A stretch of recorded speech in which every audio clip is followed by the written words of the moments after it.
الله الرحمن الرحيم يا أيها الذين آمنوا كتب عليكم الصيام كما كتب على الذين من قبلكم لعلكم تتقون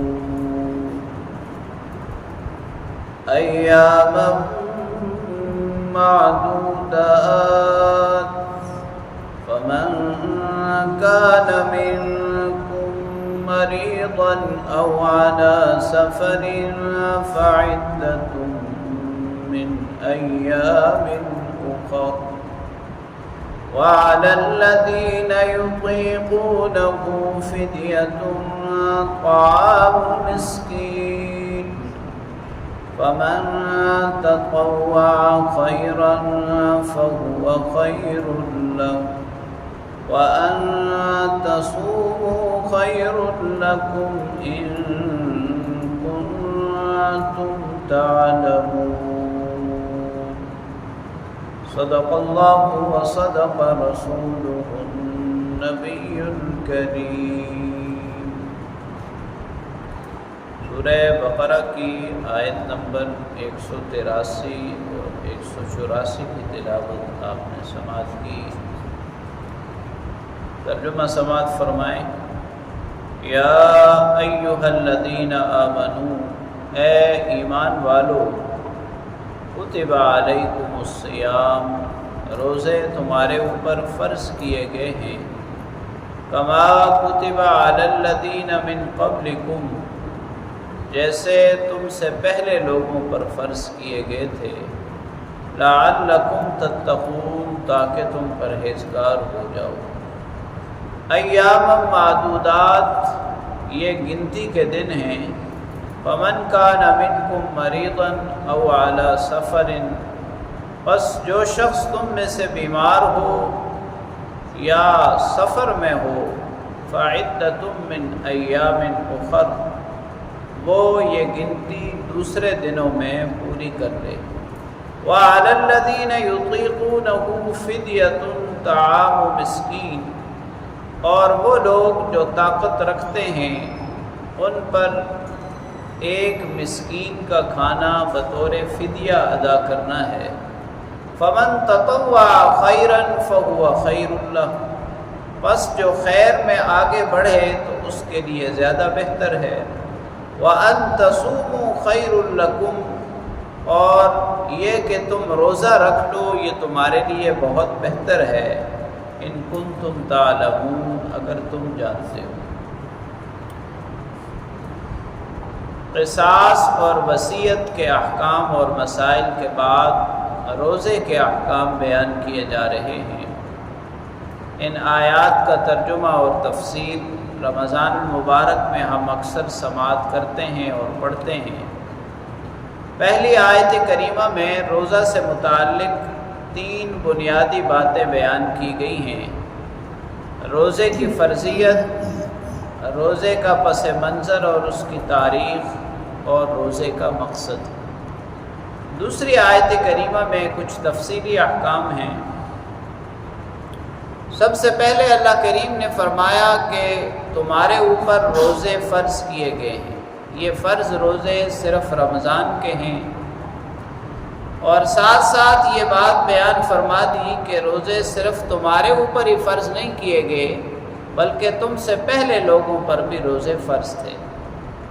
مفسرین کرام نے یہ بات لکھی ہے کہ سیدنا آدم علیہ السلام سے لے کر میرے اور آپ کے محبوب پیغمبر جناب محمد الرسول اللہ صلی اللہ علیہ وسلم تک ہر نبی اور ہر امت میں روزہ کسی نہ کسی صورت میں موجود تھا۔ البتہ ایام کی تعیین میں اور تعداد میں فرق ضرور تھا۔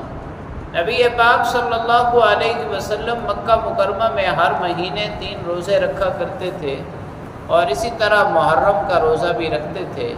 جب آپ مدینہ طیبہ تشریف لائے تو پھر یہ آیات نازل ہوئیں اور رمضان المبارک کے روزے فرض قرار دیے گئے۔ اس کے علاوہ باقی روزے نفلی روزوں کے طور پر آپ صلی اللہ علیہ وسلم بھی رکھتے رہے اور امت کو بھی تعلیم دیتے رہے۔ لعلکم تتقون، روزے کا بنیادی مقصد یہ ہے کہ تم پرہیزگار بن جاؤ، تقوی اور پرہیزگاری کا راستہ اختیار کرو۔ دوسری آیت کریمہ میں یہ بات بھی بیان فرما دی کہ یہ کوئی زیادہ نہیں ہے بلکہ گنتی کے چند دن ہیں، یعنی سال کے 12 مہینے ہیں تو 12 مہینوں میں صرف ایک مہینہ اللہ رب العالمین نے روزے رکھنے کا حکم دیا ہے۔ پھر رخصت کو بیان کیا گیا کہ اگر کوئی شخص بیمار ہو، یعنی ایسی بیماری کہ جس کی وجہ سے روزہ نہ رکھ سکتا ہو، روزہ رکھے تو بیماری بڑھ جائے یا جان کو خطرہ ہو، اس شخص کے لیے یہ حکم ہے کہ وہ روزہ نہ رکھے، جب اللہ تعالیٰ اسے صحت عطا فرمائے پھر روزہ رکھے۔